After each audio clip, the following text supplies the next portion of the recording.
This is Dying Your Way. Welcome everyone to the Dying Your Way podcast. I'm Claire O'Berry. I am your host, and I am delighted to introduce to you today someone who is very near and dear to my heart, Tiffany Riley, Tiffany Monday. She's married her, I'll say Tiffany Monday. She is one of the co-founders of the Laughter League. She founded that with her husband, Dick Monday, many years ago. And the Laughter League is a offshoot of really her theatrical experience and her experience in the circus world. They had the Big Apple Circus, and they've done a lot of things for many years. And now Laughter League is specifically for hospital clowning. And I wanted to talk to Tiffany about this because I'll just be perfectly honest with you. I have never worked with children in a palliative situation. I don't know that I could, quite honestly. I think it takes a very special gift and talent to be able to do what she does and do it so well. And one of the inspirations for the Laughter League is her mother, Joy, who was very near and dear to my heart. And she's just been an inspiration for all of us. And I know what comes out of Tiffany and the work that she does is because of what a joy her mother named Joy was. And it's it's just really special to have Tiffany with us today. So just to give you a better bio, she's a performer and educator and a visionary who co-founded the Laughter League with her husband, Dick Monday. And the Laughter League is a nonprofit organization that trains and supports professional healthcare clowns working globally in pediatric hospitals. These performers collaborate with treatment teams to provide laughter and play as an integral part of patient care. Tiffany is an innovative leader in this field of hospital clowning, and it's through her work with the North American Federation of Healthcare Clowning Organizations, where she helps set the standards for this important and emerging field.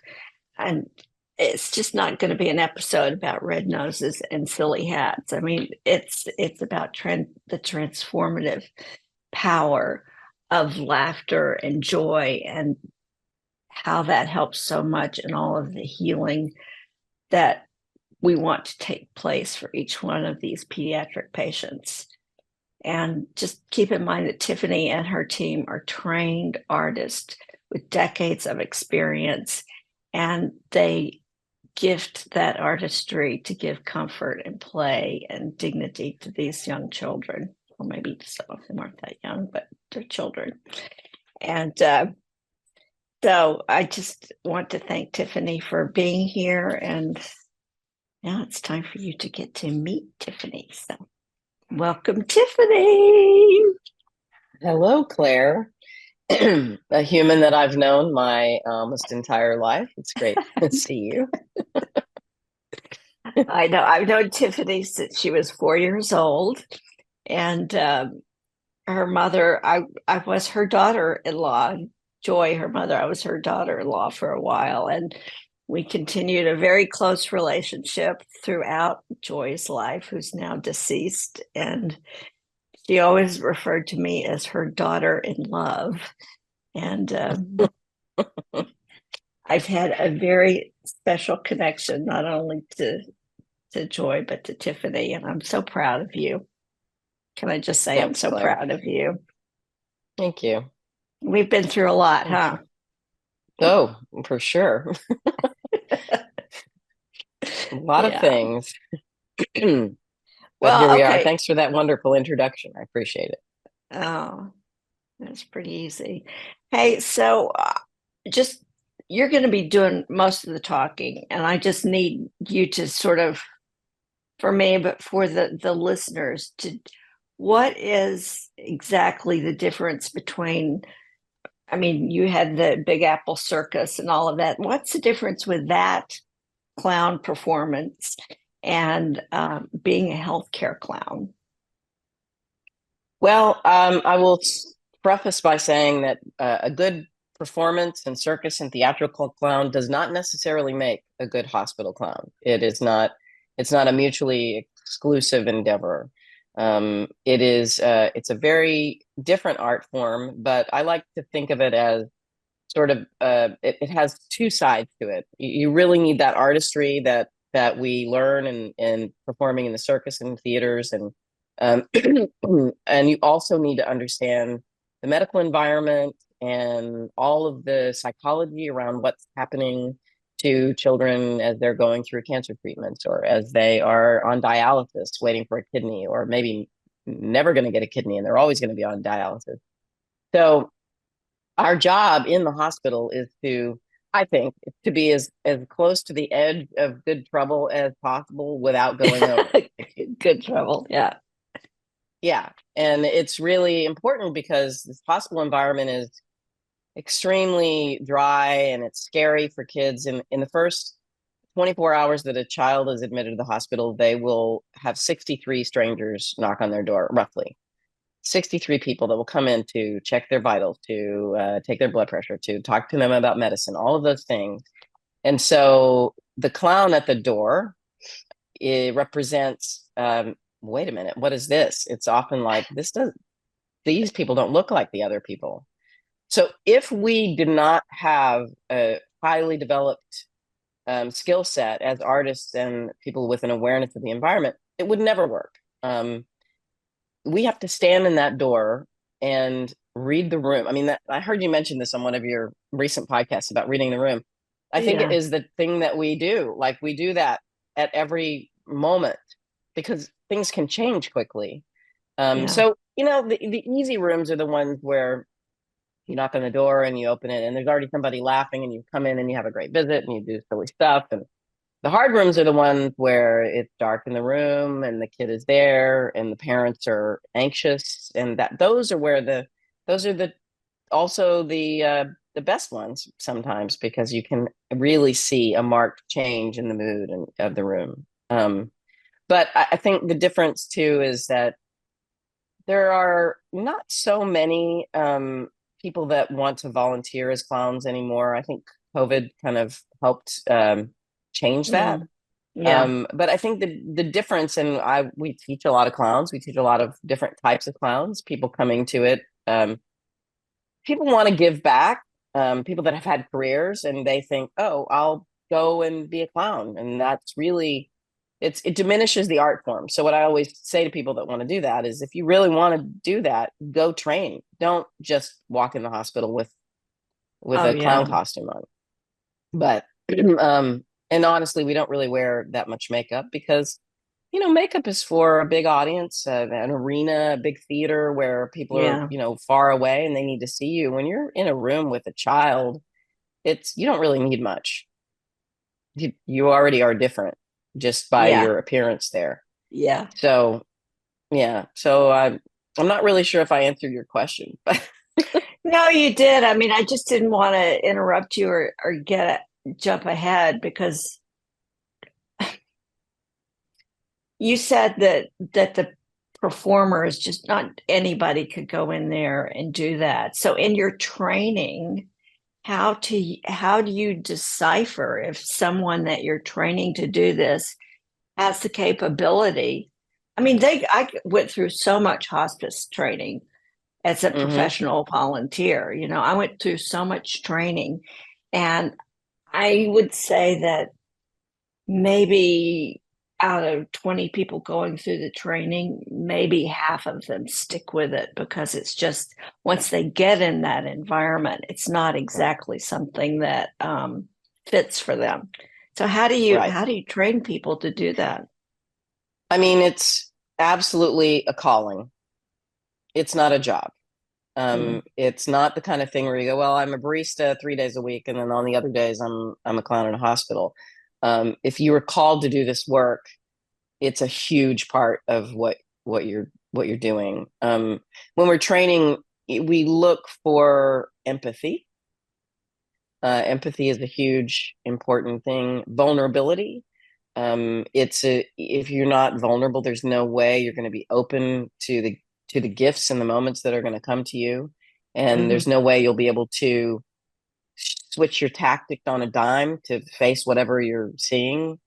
So I think what we look for from the artistic side is someone has to be a really good listener.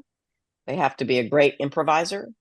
I think those are the two key artistic things that you have to be able to do. The other skills you can learn, like the training of clowning and teaching about, a simple 3D, what makes something funny, comedy, magic of three, all of those things. So we do spend time teaching Well, people explain classic to this audience about the magic of what is it, three. three? Magic of three. So, why is three funny? It's because something happens. Well, you can see it. I think the easiest way for people generally to see it without looking up movies is in commercials. They do it a lot. There's a lot of times that they use it, but it's like something happens once and then it happens again the same way with maybe a little bit of a build. And then the third time something different happens and it surprises the audience. And so it's like, it's in your brain. It's like, I was expecting that. Oh, that's funny. You surprised me. So knowing those classic structures is very important. We always work in pairs, so we don't ever work solo. And there's like a bunch of reasons for that. But having a comedy team allows you to utilize, status is a term we've gotten away from in the past few years. Partly thanks to some education from our daughter who just got a degree in comedic arts. So she's explained to us that, now instead of saying Lily got a degree in comedic arts. I love it. Okay, yeah. I'm interrupting you. The status. Go back to that. No, that's fine. So it used to be really clear. Like if you look at Laurel and Hardy or Abbott and Costello, comedy teams like that, even Nichols and May, there's always like the smart. It would be the smart guy and the dumb guy. Now it's the center and the eccentric. So the center is the one who is trying to accomplish a task, and the eccentric is the one who keeps kind of messing it up, either accidentally or on purpose. So we work that way. So what it creates is the opportunity for a kid to be directly involved or to be an observer. So it creates a lot of different scenarios. So that piece, that's the artistic piece of the teaching. We teach about developmental stages of children. We teach about abnormal psychology. We teach about autism, eating disorders, behavioral health. We work a lot with behavioral health kids. So our training, so everybody has to know that we learn about the journey of a cancer diagnosis. So it's, there are certain steps along it, and it's usually at least 2 years for like just about any cancer diagnosis. So what that then creates when you've been doing it a while is a family comes in and they get a cancer diagnosis, and you as a clown already know what they're up against. They don't.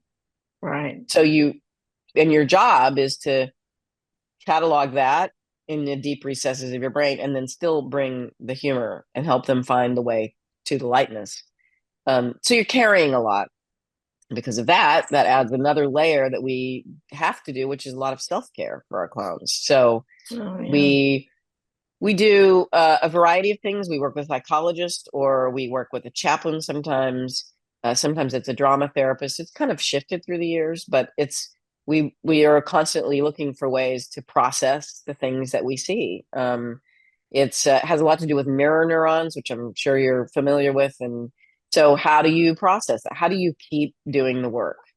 And that self-care is it's very important to what we do. So in the training, you can sort of feel which people might not be able to cross that boundary, might not be able to get past some of those things that they're going to see. I would say that more often than not, it's not as hard as people think it is. It's so incredibly rewarding, and what comes back to you is so much more than what you're putting out. that most people are able to get past it. But there have been cases, 100%, that haven't, that people have said. I mean, we used to really avoid hiring really young people because life experience is important. Yeah. And also, if we're training in the cloud and all that stuff. But the world is, we're changing so much that we're looking at some younger people. And I feel like their need for that self-care is even greater than Yeah. people who've experienced loss, Well, honestly. just sort of work me through a shift. So my first question is, when you go into a ward, or I want you to explain to me how it works for you on a shift, but Yeah. do you get sort of a handover from a nurse or someone in charge before even going into the room, so you're not walking in there blind? Do you have a pretty good idea Yeah. about what they need or what to expect? Yeah, we get a census. We work in the States. We have child life specialists. They're not everywhere in the world, but child life specialists help to normalize the hospital environment for children. They will be with them during a procedure if that's what the family wants. They'll talk them through what's going to happen. They're really there to help the child, get through stuff and help the parents understand what's going on from a non-medical perspective. Are they kind of a social worker, or A little bit like a social worker? Yeah, yeah? it's Okay. it's a little bit like that. It's a little bit Yeah. more focused on the play aspect, but not just that. They're a Okay. lot. So they're our colleagues. So they'll give us the list, and the nurses sometimes give us the list too. It varies from place to place. The list, to be honest, doesn't have a ton of information that we go back and forth about. What is the amount of information that will help us do our job, and what is too much or not enough? So age is really helpful. If there's something like there's developmentally delayed, like an example is yesterday, there's a hospital we worked at in New York where we don't get a ton of information on the list. It's fine. It says that this person is 19 years old. So the thing about that is that how I'm going to be with a 19-year-old is going to be very different than how I'm going to be with a 9 or a 5-year-old. The moment of knocking on the door and that opening the door, there really has to be a moment where you're taking in the room. You can't just blow right in and I got some funny stuff for you. That's just not how it works. So Yeah. this girl, the door opened, she was 19, but she was nonverbal. She was developmentally delayed. She was, not a normal 19-year-old. So you have to go, oh, that's that. And then you shift what you're going to do for that child or that person. So you don't always, and even if they do give you information, maybe the family just got off a really painful call with the insurance company where they said, sorry, you're going to have to pay $20,000. And that's not even going to be on the list. Don't get me started on that. Okay. I know. So it has to, the call has to happen in the moment. And I will say, one of our board members recently went and watched the work, and she hadn't seen it before. And that was what she remarked. What she remarked was that she was blown away by how every single door they knock on is a complete unknown. Even though you have a list, you have no idea what's behind that door. And that moment when the door opens, her observing the clowns, the care that they took and the skills that they have to read the room, lead with kindness and empathy, and then still find comedy, just kind of was amazing to her. And that I think that's the key. That's what professional clowns that do this around the world bring to the equation, first and foremost. Without that, you get nowhere in the room. So how long typically would you spend with each patient? It depends, you can spend anywhere from a minute to 30 minutes. Really depends on what the situation is calling for. Like a short visit for me is where I might open the door and it might be a teenager and I'll do something really ridiculous and the teenager will laugh really hard and we'll be like, all right, and we'll move on because we got it. It went right there. Whereas we had one yesterday, a nurse called us in. She was like 3 or 4, and she was really crying, agitated, and the parents were both there, and they were trying to do a breathing treatment, trying to get the mask on her. She had bad asthma. And the nurse said, "Can you see if you can help?" So we started to do some stuff. We were blowing bubbles and playing a little bit of music. And to be honest, I almost gave up because I didn't think we were going to be. Sometimes when a kid that the crying box is turned over, you can't really write it. You have to kind of wait until they're calmer. But this kid, I did it. She was still crying, and I was like, "Oh, I'm just going to try one more thing." And I did this thing with my hat, and then she went and just looked at me, and then she stopped crying. And then we did a lot more stuff, and then she was laughing and smiling, and her parents were just so relieved. And I mean, they were just like, it's so, you feel so helpless as a parent when your child is hurting, and there's not anything you can do. So the parents are relieved, the child is laughing, and we're having a great visit. And then after like 10 minutes, it's like, I'm thinking we should probably go. So we start to make an exit, and the kid starts crying again. So I'm like, so we come back and we spend like, 5 more minutes with this kid, and she's pretty good. She's even, she's little smiling, and I really, really have to go. And she's calm, and the parents are like, "Thank you." And we leave. We go out, we close the door, and about like 30 seconds later. So, it was difficult to get through that. But, you can't stay all day either, because there's also this whole list of other people. Claire says hi. Wait a minute. So, I mean, just a little bit more about that. Sometimes when they're putting probes on a kid to do, if they have seizures, and it takes a long time, it's like they're sitting in a salon chair and they're putting all these probes on it. And so sometimes we'll be there for that whole time while they're doing that, just continuing. Or a burn kid who's getting a wound changed. It's really painful. So the doctor can do the work better if the kid is being distracted by the clowns. So that's when visits are longer, when it's something like that usually. And do you get an opportunity well, I'm sure you do. If you go back to the same hospital, that the same patient, you're seeing them more than once? Yeah. It's one of the benefits of having a regular program. And at Boston Children's Hospital, which is the number one children's hospital in the US, we have clowns there 6 days a week. So they will see kids over and over again. If they're frequent, we call them frequent flyers. They're there a lot. They're in and out of the hospital. They know all the clowns. I mean, there's a kid in Boston that every time she's an inpatient, she goes and puts toilet paper across the door to the clown's dressing room, and like pranks them. And it's just, I mean, it's funny. This is a patient that's really doing this. Yeah, patient. Yeah, she's like 12. So we always know when she's in the hospital because something is gone awry with the clown room. Yeah. So, that's funny. So yeah. So have you? And I never have. Have you worked with children in a end of life situation? Yeah. It's not happened that often. I think notably the first time that it happened, it was with a kid that we had known for 9 years. He had neuroblastoma, and we knew the family too, because the dad was a doctor. So it was just kind of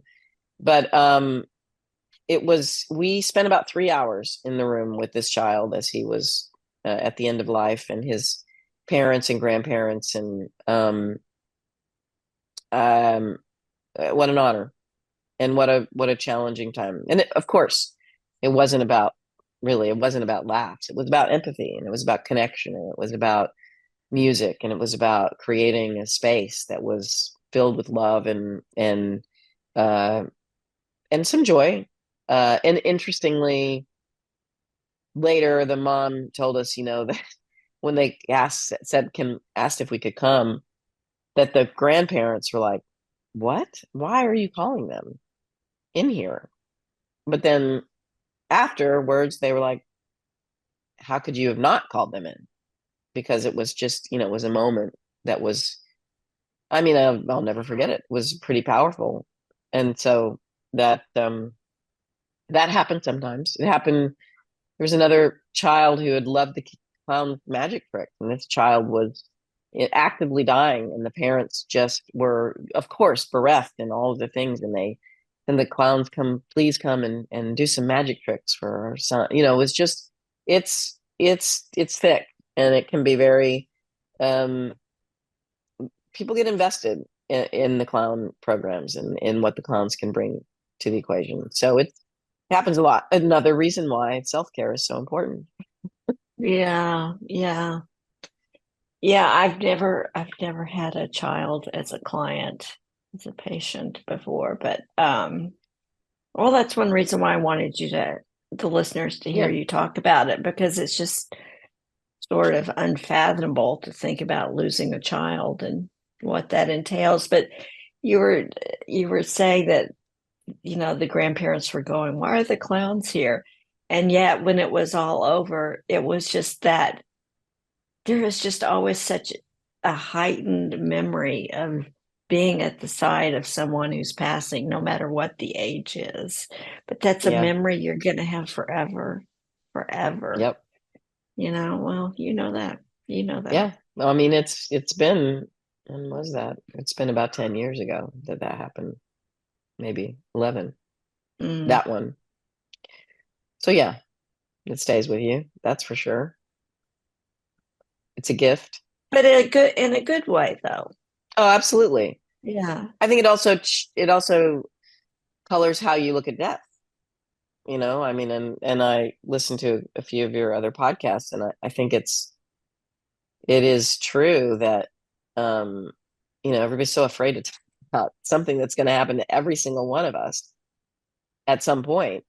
So, being an interlocutor or a shepherd or a journeyman alongside of somebody going through that, a kid, because of course, I'm sure when you're there, then the family is there at that moment after, and then you were part of that seminal moment, and then there's always a bond when you bump into those people, or it never goes away. And I think it certainly has added a depth to how I have looked at anybody that I know is dying. I mean, it just changes you when you're around it, as you know.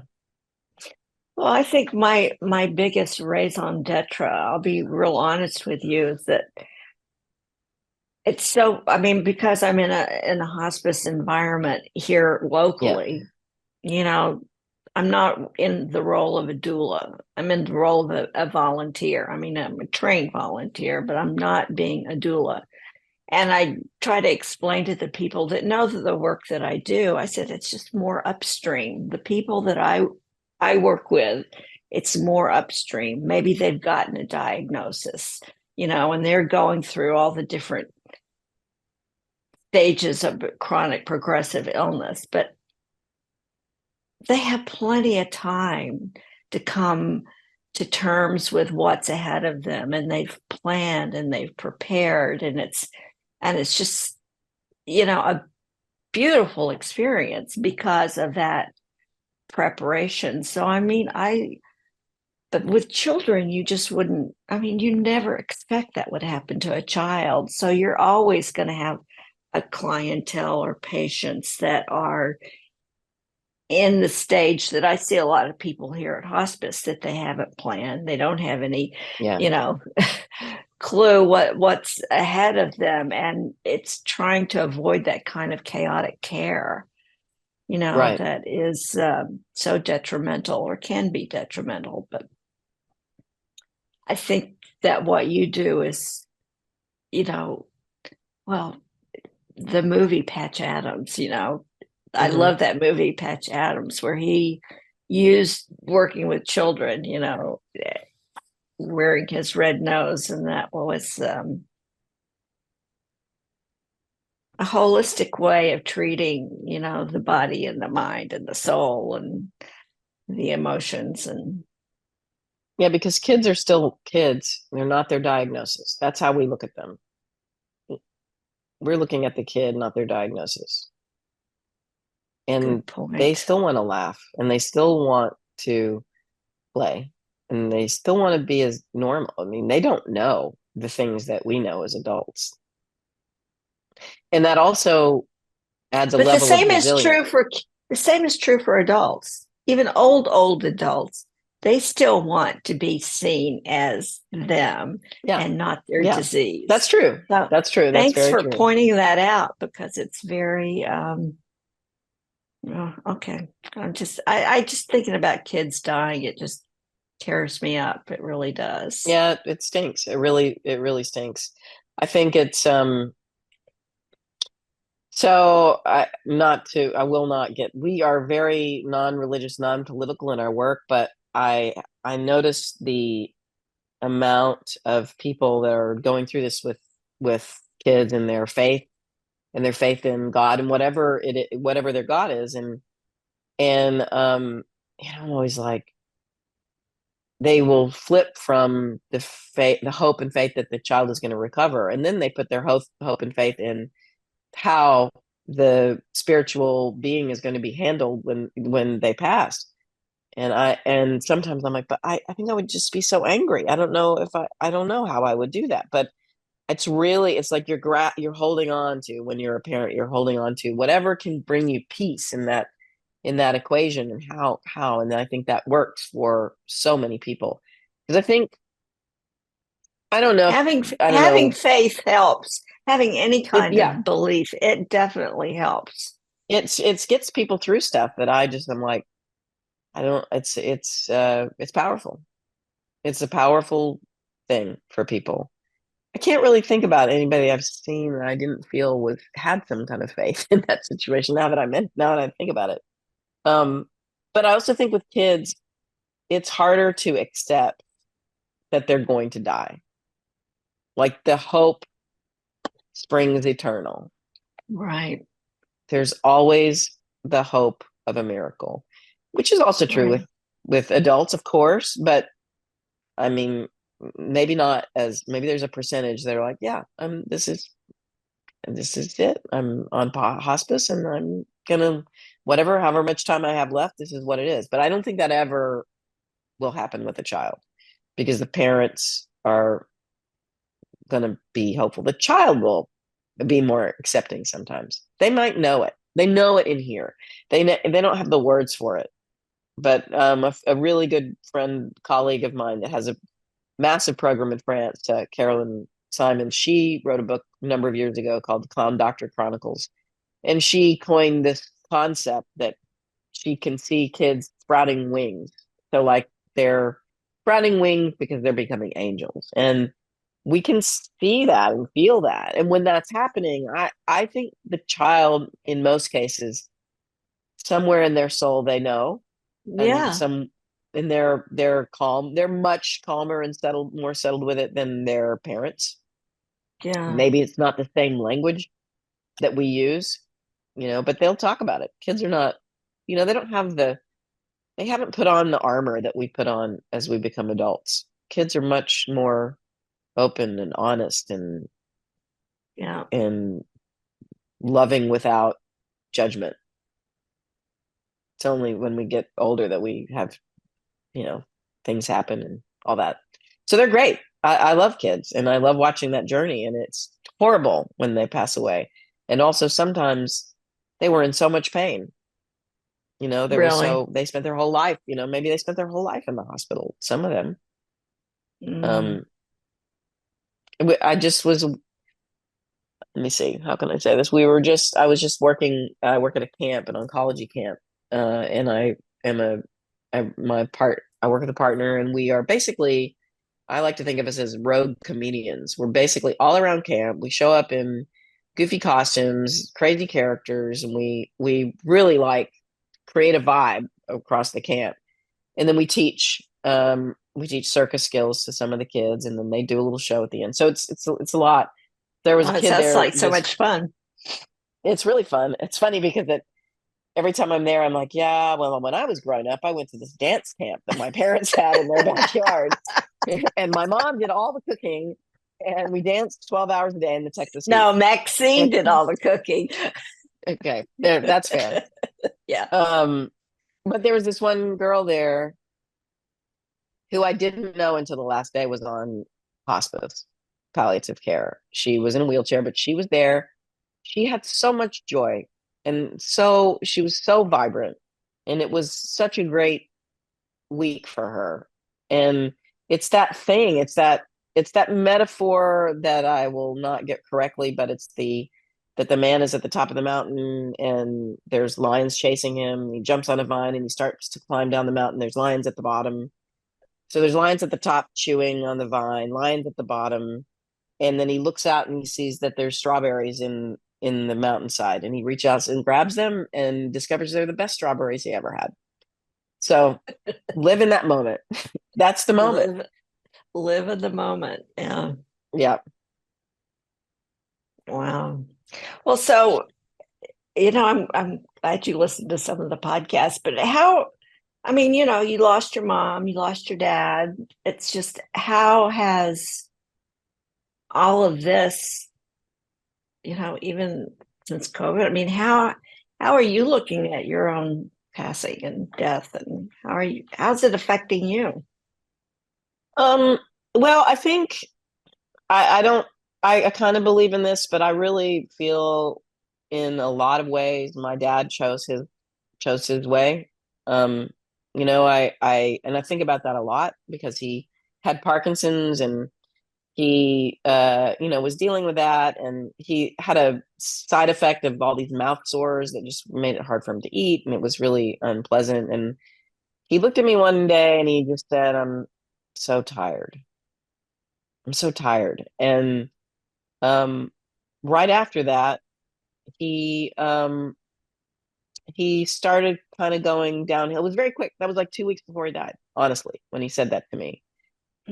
He ended up he ended up getting bit by a mosquito and developing West Nile virus, which, if he didn't have the comorbidities of Parkinson's, they might have been able to save him. But I just remember the moment in the hospital when I felt like he was gone. He left.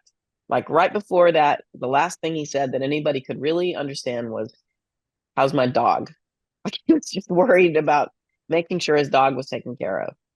And I just feel like the day he said, "I'm tired," was the day he said, "I'm done. And I'm just going to let life take its course on me."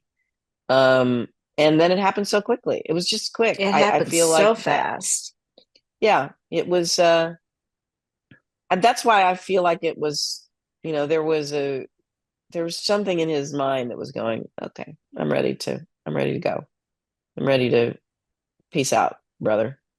Um, that doesn't mean it wasn't hard, but, um, he had said for my whole life, "Don't ever plug me up to a machine. Don't ever do that to me." So that was one of the best gifts he gave to his children, because we didn't have any question about it. We did Right. not, there was nothing, there was no question about that. But of course, and I mean, I guess I'll just tell you, I think I've maybe told you this before, but when we did, he was hooked up for a couple of hours because I wanted the rest of my brothers to arrive, which some of them didn't, Wait, but that's another story. You're talking about the intubation? They intubated Yeah. him?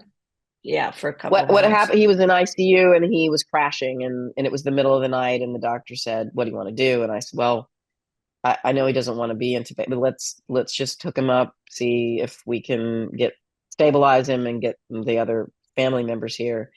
And by the next morning, it was clear that that was what was keeping him alive. And so we made that decision. The doctor had said it could be an hour or it could be a week.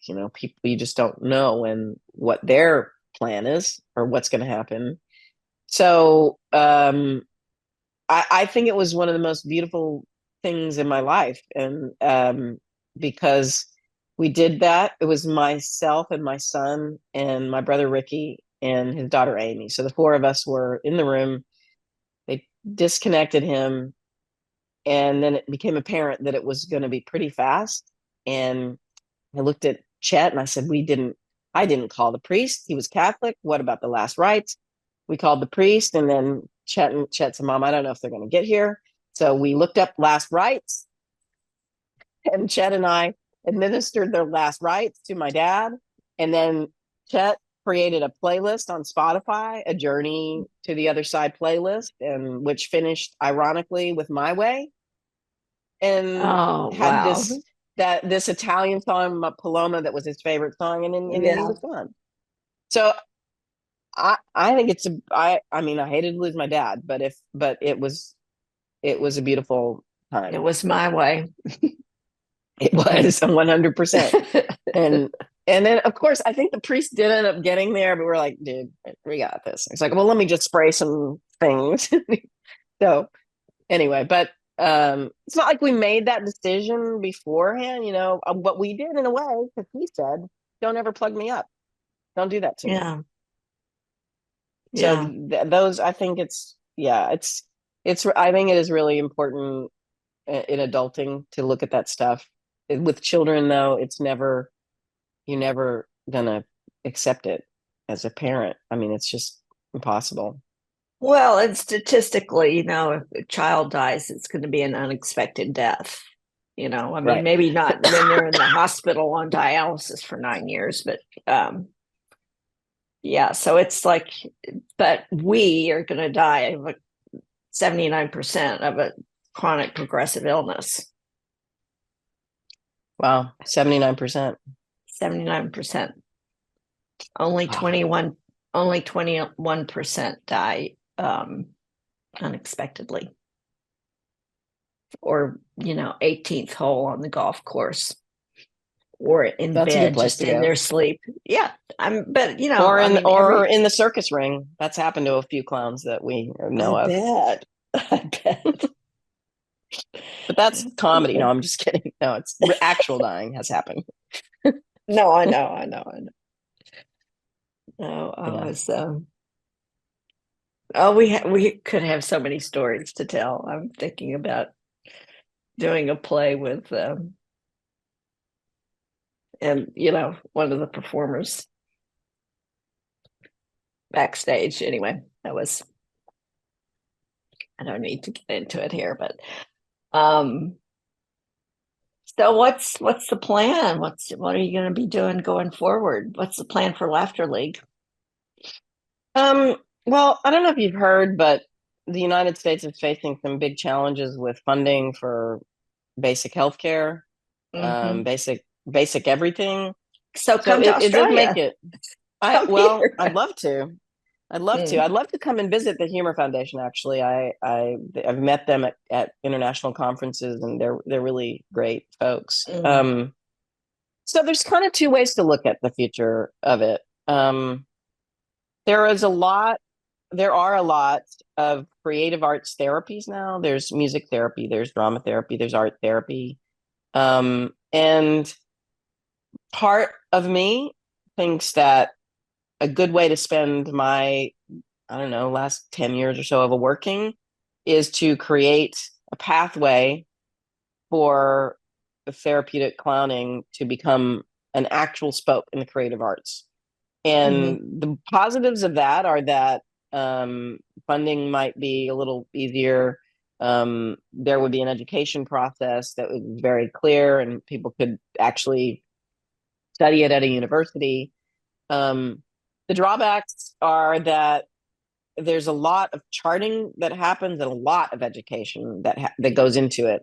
And what do you mean by charting? What do you mean by charting? Like so like a music therapist, for example, will see a kid, they'll do their music therapy, and then they'll go back and they will put in that kid's chart, this is what we did in our session, this is how the child responded, this is blah, blah, blah. And everything.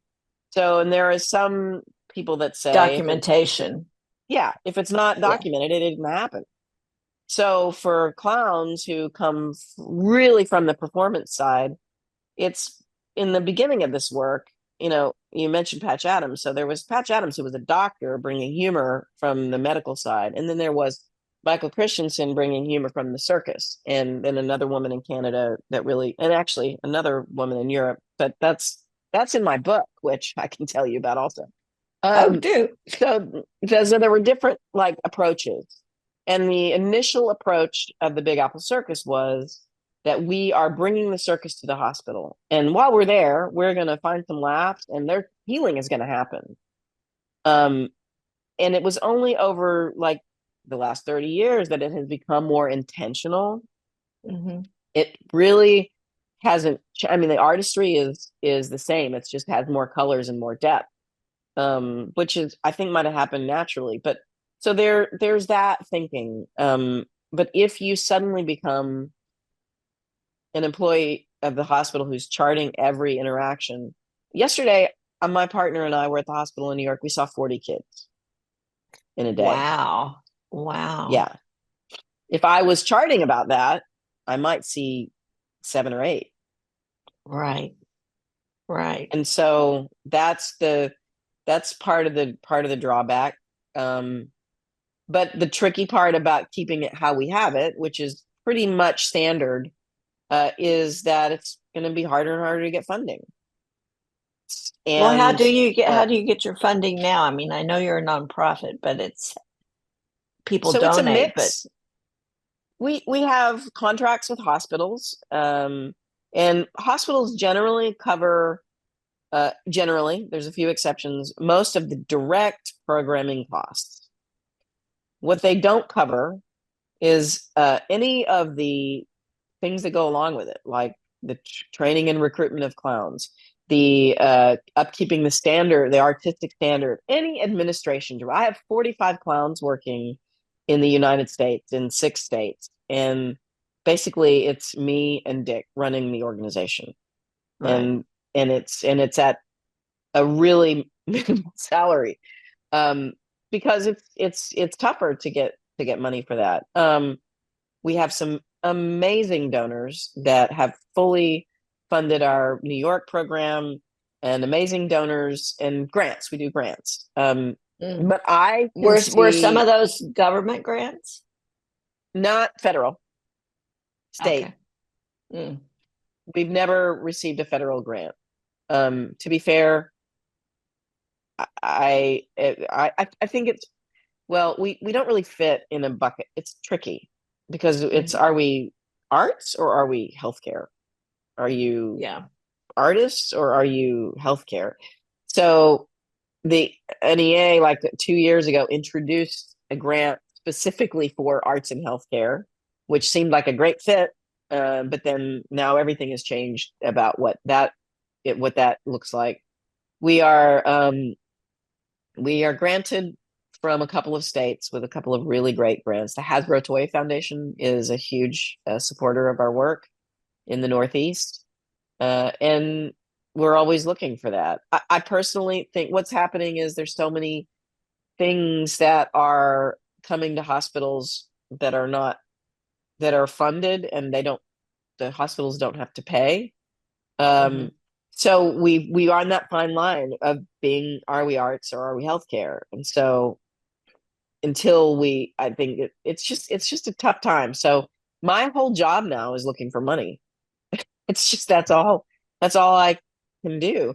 I mean, I know it now. I know it. What I'm really looking for is to find someone or some person that will really infuse some cash to help us create an endowment for this organization so that it can have that going. And that's what I'm pushing for. And I don't run in circles with a lot of wealthy folks. I'm a clown.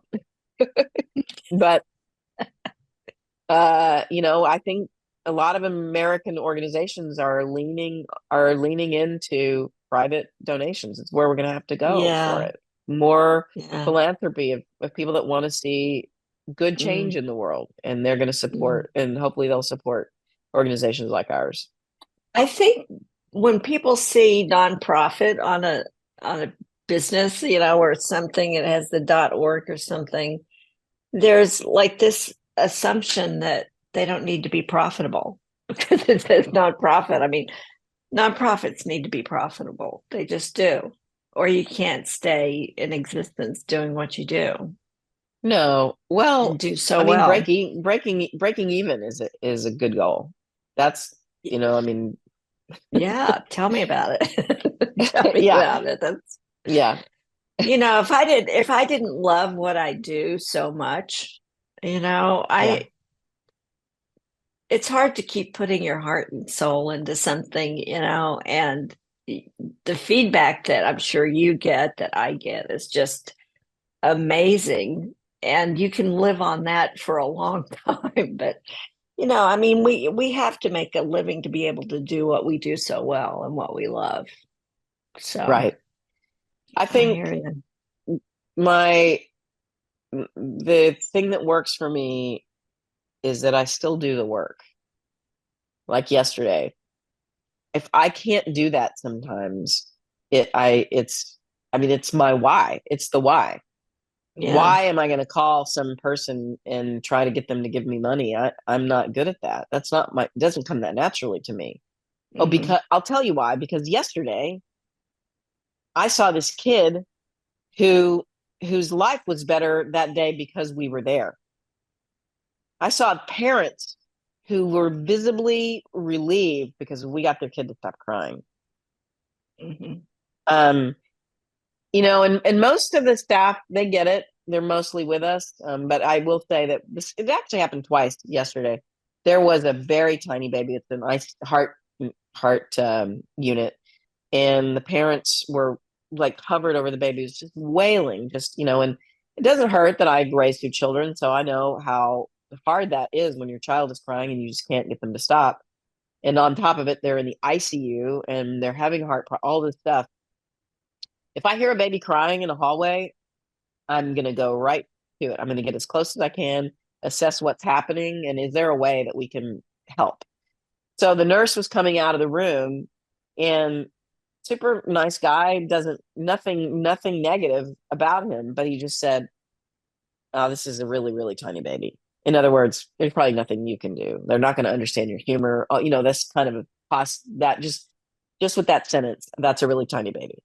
I was like, all right, that's cool. I looked at the mom and I said, "Is it okay if we play a little bit of music?" And she said yes. So we started playing, and it's 10 seconds into the song, and the baby completely stops crying. 3 minutes later, the baby is asleep. So Oh, I just Tiffany. turned my head. I'm never going to say, "Told you so," but I did turn around and look, and everybody at the nurse's station was like, "Oh, there's something." Because, it was Mm. not annoying, but it was affecting them too. There's a crying baby. It affects everybody. So Mm. anyway, it's powerful. And one of my board member that just came and observed work, I said, "What can I do? How can I sell this better? How can I let people know what it is?" And she goes, "They got to see it. They got to see it. There's just no Yeah. substitute for seeing the work," which of course isn't always possible, but Yeah. it's good. Well, I'm hoping that this podcast helps, and I just will encourage people, if they feel motivated, to donate to the Laughter League, and there will be a link below in the show notes Great. where people can. And yeah, Tiffany, thank you. I love you. You're You're just welcome. I love you too. my I'll come sister. visit. Do you better? You better. So yeah, thank you everyone for having a listen. I mean, this has been a very different podcast for us, but I think it's certainly been illuminating for me to expand my repertoire and thinking about children that are facing end of life, or even just a challenging health sentence that puts them in the hospital, and how important it is to give all ages of people holistic care, Yeah. as they are going through medical journeys. And we will definitely stay in touch, Tiffany. Yeah. Thanks, Claire. Bye. Thank you for joining us on Dying Your Way. If it's inspired you, then please spread the word. Leave a rating and review so others can find out about us. To learn more, connect with us on Facebook or our website at dyingyourway.com. A special thank you for the artist Mel Dobra for letting us use her song, Smoke and Flame, as the soundtrack of our show. I invite you to return, hear each episode, and be part of the conversation on death literacy. I am Claire O'Berry, and this is Dying Your Way.